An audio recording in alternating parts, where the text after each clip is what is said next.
Storytime with Stephanie Hi, Story. I am art historical novelist Stephanie Story. Welcome to my show Storytime, where I get to talk to other writers about their processes and passions.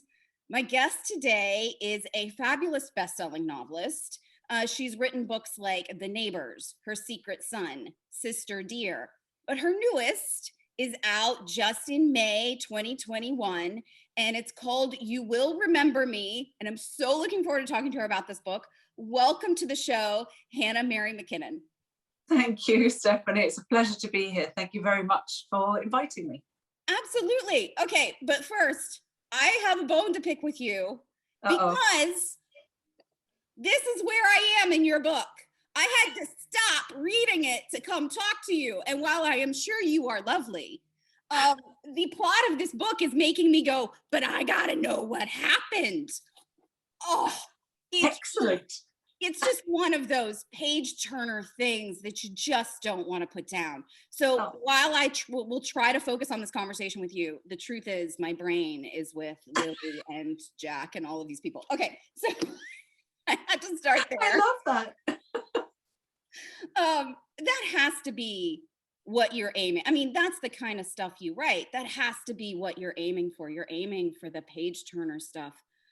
Before I ask you about the specific plot of this book, why, I mean, how do you do it? Why is that? Is that the stuff you like to read? Is that just the stuff you like to write?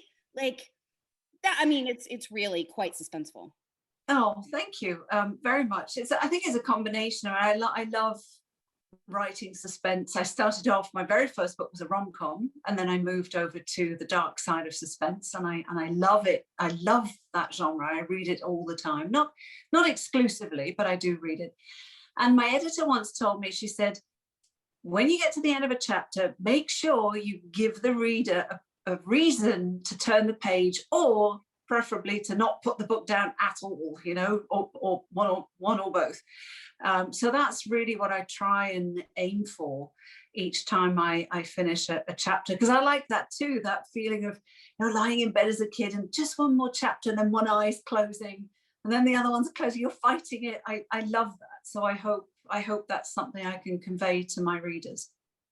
Well, you do a very good job of it. So I am now going to be obsessed and read all of your books. Okay, so but before I ask about the rom-com transition to suspense, because I do want to know about that, tell readers at home about the amnesia story, about what this story. So it's about amnesia. It's very exciting. Okay, so tell readers at home what they're going to get with the story. What they're going to get. Okay, so it's a psychological thriller, psychological suspense with three main characters. There's a man who wakes up on the beach, who doesn't know who he is, where he is, or how he got there. There's another character called Lily, who's searching for her boyfriend, Jack, who went missing after an evening swim. And we have another young woman, Maya, who's also searching for someone. She's searching for her estranged stepbrother, Ash, who upped and left from town 2 years prior and was never seen or heard from again.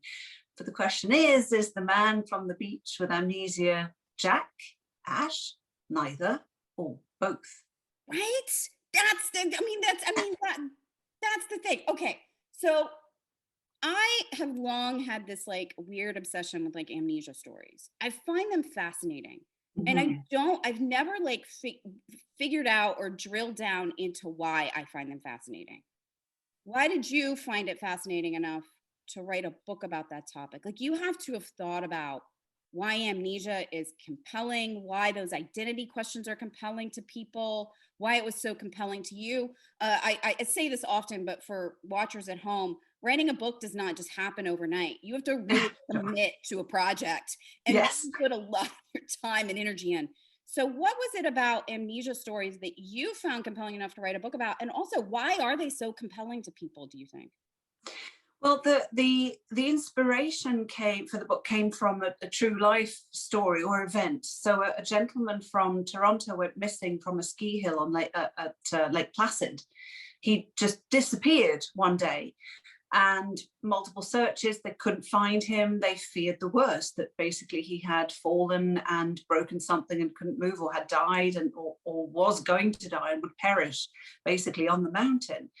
And 6 days later, he showed up in Sacramento, and he didn't know why he was there. He was still wearing his ski gear, and he had amnesia, and he was safely returned home.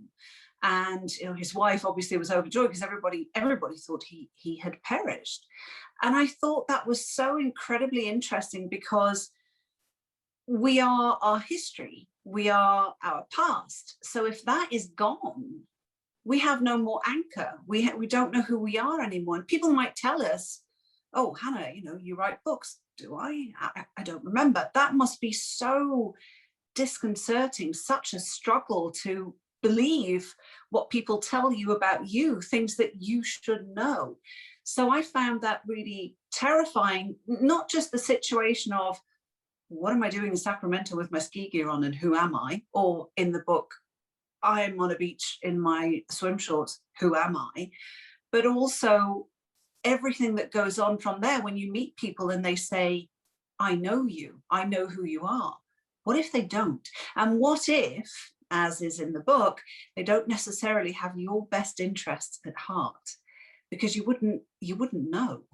And that's what I found so compelling. And I think we all, it's all, my books are always about secrets. So these secrets run even deeper, because even the person who has secrets doesn't know that they have them, which is a whole other level of keeping secrets in I was going to say in my book, no pun intended, but still pun intended.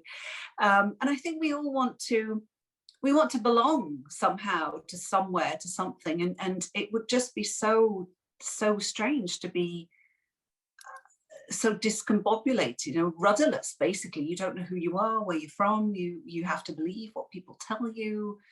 And I think it's fascinating how people get through these situations. Did writing this book make you question your own, like, how your past defines you, about your own identity and place in the world and the way people see you? And do you know what I mean? Like, I do. We all sort of think about this crazy stuff when we're writing books. How did that impact your own vision of yourself? It certainly gave me pause. I mean, there's one line in the book, I think, where he says, where the man from the beach says, we are basically the sum of everything in the past equals who we are today. And that in a way is kind of scary, because we've all done stuff. Well, I did certainly in the 80s, 90s when cameras weren't so readily available, that I'm really glad that cameras weren't readily available. So it's, yeah, I mean, I thought about it long and hard, and I always do that when I craft my characters. I always think about who they are and what they've done in the past, what they've experienced in the past, how they lived in the past, and what got them to the present moment when the story starts. What are their experiences who have made them who they are when the story starts on chapter 1? So I had to build all of the history for those 3 characters, of course, and not everything makes it into the book, but I still need to know who they are, so they feel real to me and to the reader.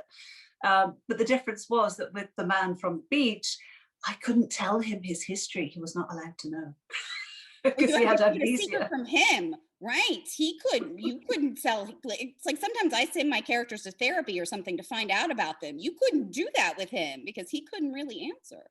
No, he wasn't allowed to know anything, which made writing the book actually quite complicated, which I had not anticipated as I plotted it, to be honest. Oh, of how to communicate information to the reader because he doesn't know it? Exactly. And I hadn't even, that was probably the face I made when I started writing the book, and I thought, oh no, I can't write a flashback. I can't give him a memory. And I can't have the other 2 protagonists just sit him down with a cup of tea and have scene after scene of, here, let me tell you all your history. Let me tell you who you are, because it'd be really boring.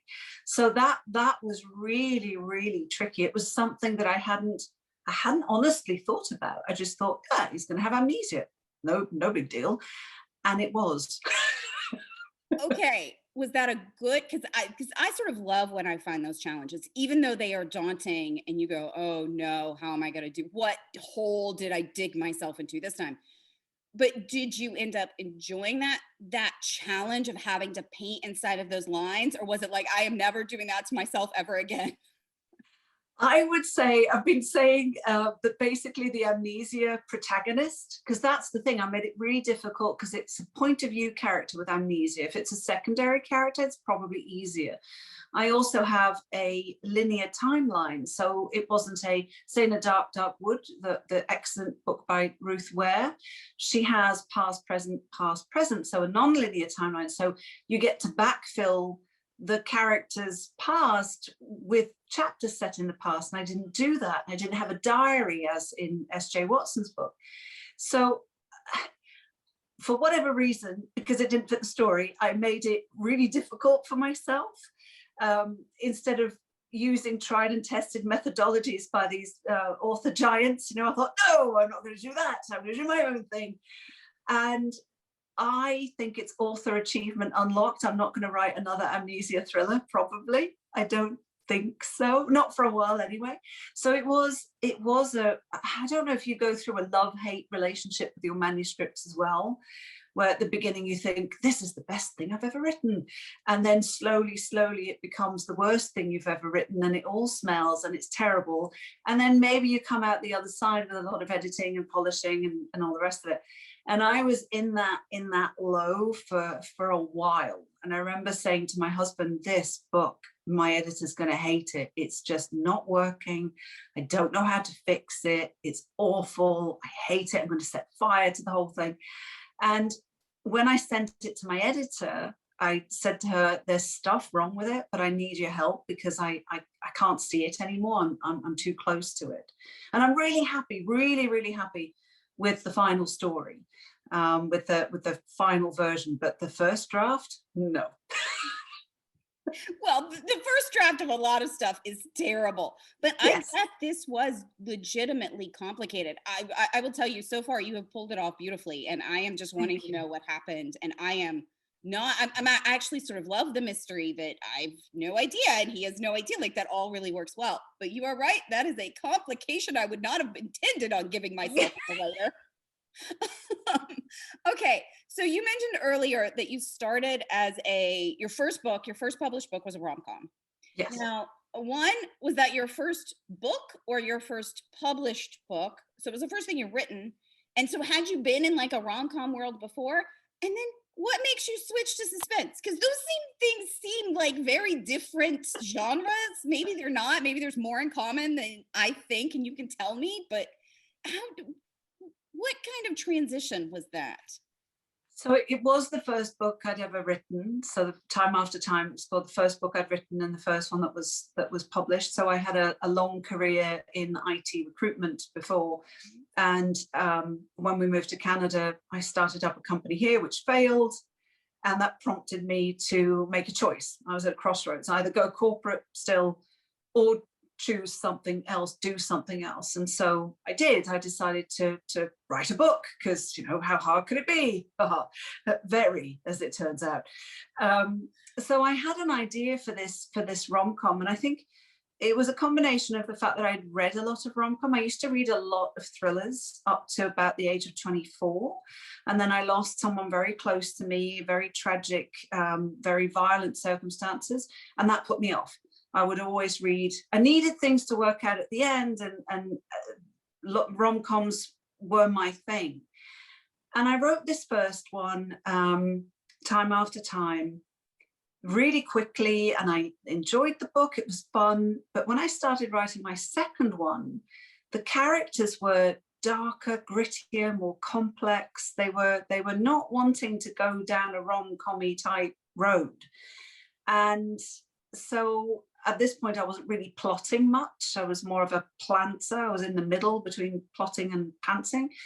And so I let them. And because Time After Time hadn't sold at this point, switching genres, frankly, didn't matter because I wasn't published. So nobody cared. And I realized as I was writing The Neighbours, that was my first suspense. And it's a I'd call it a family drama / suspense. So people die in it, yes, and things don't work out for everyone in the end, no. But it's not none of my books are the Psycho in the Kitchen with a Knife. They're not slashers, they're not graphic, you know, they're thrillers, sure, but not graphic, not noir. So making that transition was relatively easy, really. I didn't really question it because I hadn't been put in the rom-com genre yet. And when the first one sold to, that was HarperCollins UK, their Avon brand, they published it as an ebook. And when we subbed The Neighbours, HarperCollins North America bought it, and that then came out in print and audio and 2-book deal and all the rest of it. And they didn't mind that I had a rom-com before, I think because it didn't do particularly well. So it's not like I had a massive readership that was expecting another rom-com. So they really relaunched me as a debut author. As you were talking, I was thinking about that rom-com and suspense. Yeah, even though suspense is grittier, it's still total escapism. Like when Absolutely. I read a book like this, it's not like I'm diving deep into, you mentioned earlier, you lost someone close to you in a violent manner. It's not like I'm diving deep into a trauma when I'm reading suspense. I'm totally going away to another world. So as a kid, were you an escapist with your reading? Did it help you escape like why did you fall in love with reading as a kid, I guess is my question. I think it's probably my family. My mum was an avid reader. She would read to my sister and me. I have an older sister, she's 2 years older. My sister would then read to me and put on funny voices, which I still have such fond memories of. We would listen to cassette tapes. We lived in Switzerland. We'd go to the UK, we'd drive. And to keep the kids quiet in the back, they put audiobooks on for us. So I'm a huge, huge fan of audiobooks and so pleased that we have access to them so readily now through the library and Audible and Libro, etc. So I think it really came from that. But then I went through a number of years where I didn't read much at all because school, career, kids. I had 3 kids in 16 months, twins the second time around. So people go, how did she do that? She's an alien. No, twins. So I didn't really have that much time to read. So it was actually when we came here and my business failed, which was horrible at the time, but such a blessing in the end, that I rediscovered, I can't say I rediscovered books because of course I was still reading, but nothing like the amount I am now. So it's something that was, a love of books was just something that came from family life. And I still remember going to the library. We lived in a small town where we lived in England for a bit. There was a bus that would come, and that was just such a treat to go onto the book bus, you know, and pick out books. It was just, I just loved that. And creative writing at school, when it was essay time, was my favorite time. That was my ultimate thing, to write an essay or a short story or something. But I never thought I'd end up writing novels. I was very business orientated. That was my goal. So yeah. Well, that's what I was starting to say. You've mentioned a couple times that a business you started failed, and that you had this long career in business. Now, I think as a novelist, it's easy to see how that business background translates into like the business of being a novelist, right? Because so much of it is being an entrepreneur. And I can ask you about that second. But first, what did doing that and having that business background and having that failure in your life, did it change the craft of writing? Like how you approach storytelling or characters, not the business part, I get the business part, the actual craft of writing, did it change the way you approach that? That's different than like how I worked in Hollywood for 20 years, right? It totally altered the way that I tell stories. Did that have a similar impact on your writing style, do you think? That's a really interesting question, because I'm not sure that it impacted my writing style, because until I started writing, I didn't really have a style. You know, it's not as if I had lots of manuscripts that I'd written, or stuff that I'd written, or short stories that I'd worked on that I either just left on my in a cupboard somewhere, on a hard drive somewhere. So I think where it helped me, sure, absolutely on the business side, but also in the plotting and the discipline side, because I'm at work, I was always exceedingly deadline driven. I had a lot of deadlines, and my personal game was always to take a deadline someone had assigned to me and beat it just to see if I could.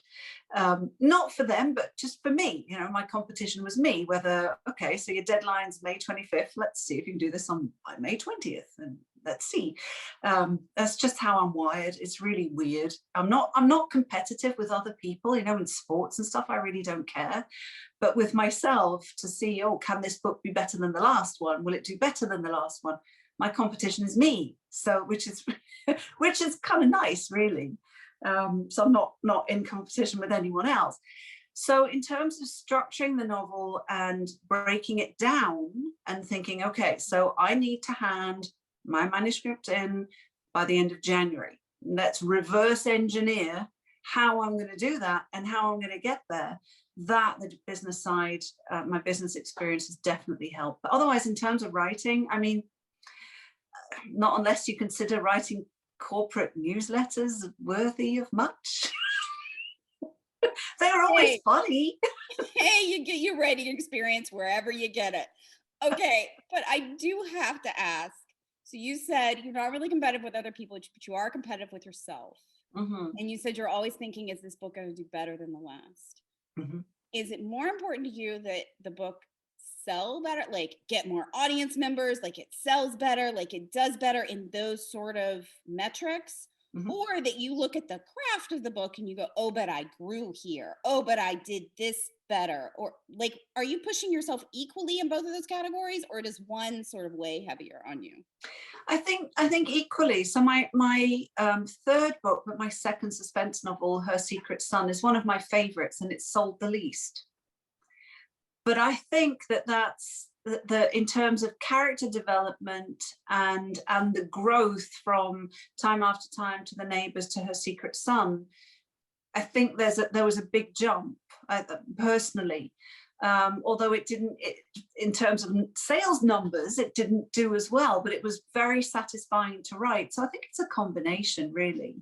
I mean, you always want, or I would certainly like somebody who reads, say, You Will Remember Me, and who's read my previous books, to say they might not like the story more or the characters more, but that they can see that the craft of writing has evolved and become better, be it, I don't know, how the story hangs together, or dialogue, or pacing, or take your pick, you know. I wouldn't like it if someone said, oh no, that feels like it's the first book she wrote.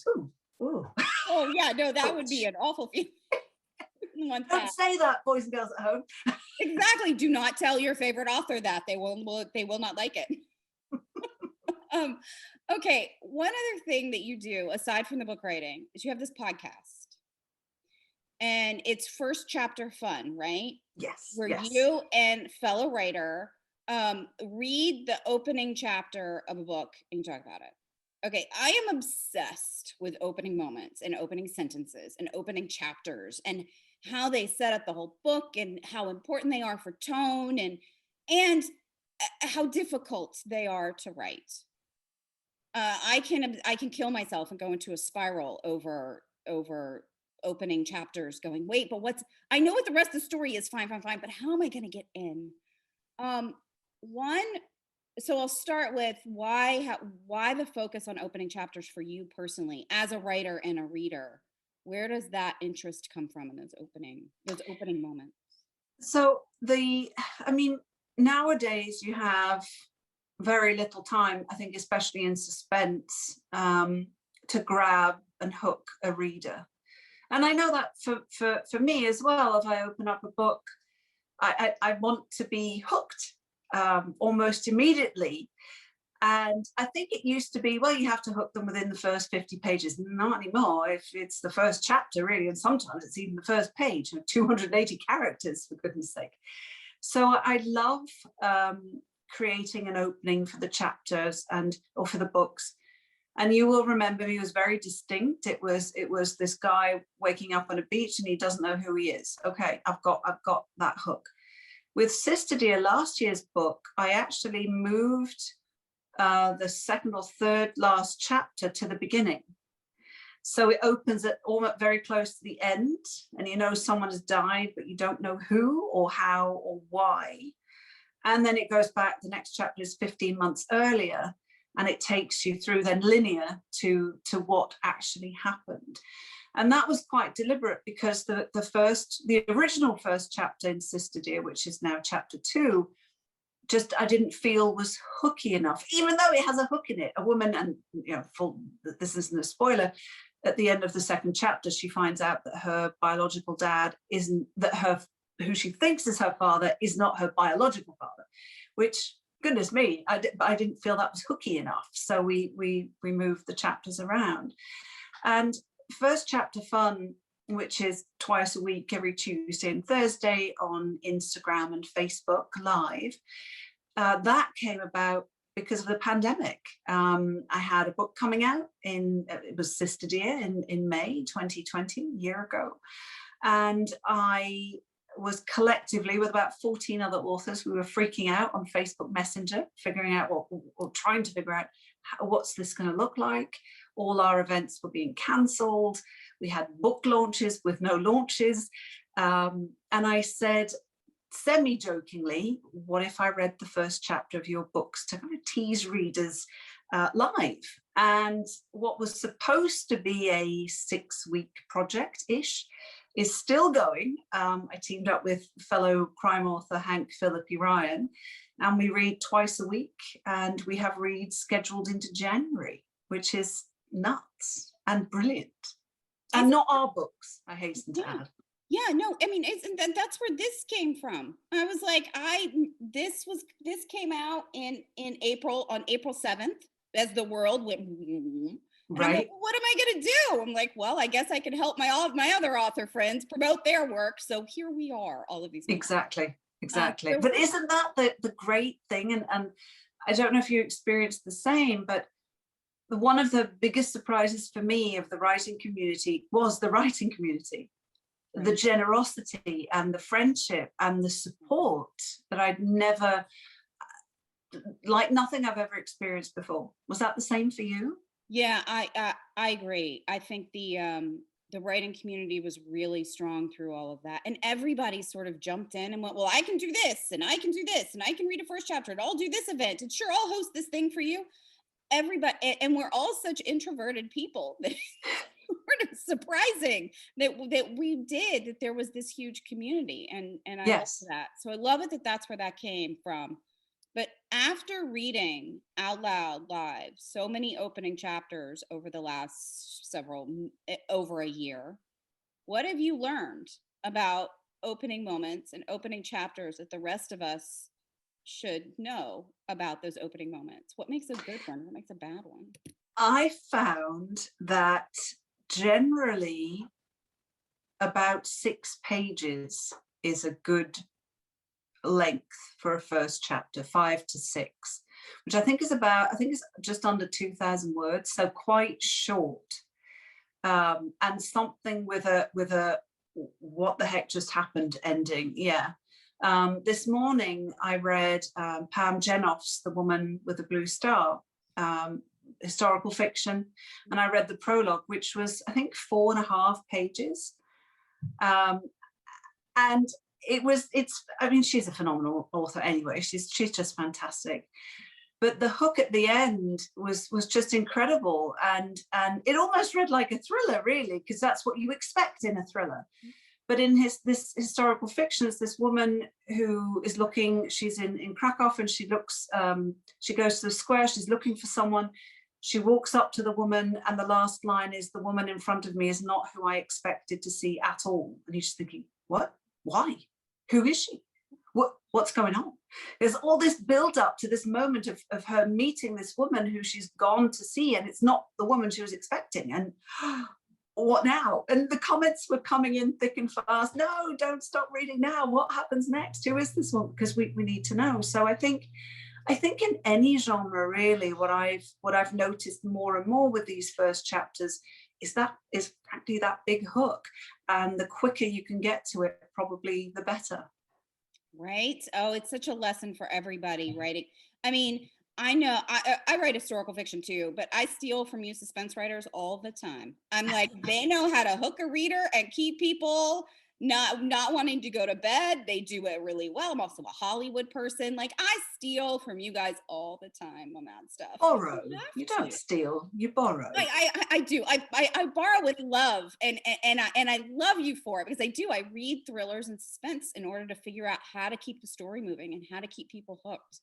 And I read historical fiction because there's a lot of character development, so that's really and description, and you know, which is then good for me. So it's great. There's another tip for people watching: read outside of the genre that you're writing, because it's so inspirational. And borrow tips. Exactly. Borrow things from other writers. Use it. I've already kept you too long, but I have to go back and pick up one thing. Earlier, you said you write a lot about secrets. Mm-hmm. Is that what all of, like, if you look back over the whole course of your writing, is that like the common theme of your books, is secrets? You are nodding. So I love secret stories. I am obsessed with secret stories. I think they're just good plot, and I'm upset just for all kinds of reasons. Why is it secrets that drives you to write your books? I think it's because we as humans have this deep need to know what the answer is. If there's a secret, I mean, I'm not a gossip, and I'm an excellent secret keeper. If someone says to me, I'm going to tell you something, but you cannot tell anyone, I mean, unless it's something truly horrible, obviously, you know, they've killed someone, then okay, then let's rediscuss and reset the parameters, obviously. But otherwise, if someone says, I need to tell you something, you know, this is what's going on, I am where secrets come to die. But what's very funny in my books is that all of these characters have secrets that if they come out, they will be devastating. And they're not, I mean, no, some of them are pretty life-changing, of course. And I find that's the question then for the reader becomes, well, what is the secret? And sometimes they know what it is early on in the book. But then the question is, well, what's going to happen when all of this comes clawing its way to the surface? So in The Neighbours, it was an ex-boyfriend moving in next door. They hadn't seen each other for almost 2 decades. They don't tell their respective partners that they used to be lovers. Well, it's going to come out, isn't it? And then what's going to happen when it does? So it's things like that. I think it's very intriguing for me as a reader. I love it when there are secrets involved. And the best part is that when it's all packaged in a book, nobody real gets hurt. It's just fiction. Oh, that's true. Except I am, in my imagination, people are getting hurt and die. I mean, in the best way. This is fabulous. I've thoroughly enjoyed this conversation, but I'm glad it's over, because look how much I have left to go. I have to go. You'll have to let me know what you think of the ending. Oh, I will. I'm so excited. I'm so excited about this. So everybody at home is going to read this. Will You Remember Me? And then I'm going to have to go back and read all of your other books, because this is just fabulous. That's so kind. Thank you. So thank you for joining me for a lovely conversation. This was fascinating. And like I said, I love your writing. So good luck out there in the world, man. It's a weird world for writers, but we're all doing the best we can. And we're all in it together. So thank you. Thank you for having me. Yeah, and I'll see everybody else next time. Story time with Stephanie. Story time virtually. We've got time and plenty of stories, talking stories in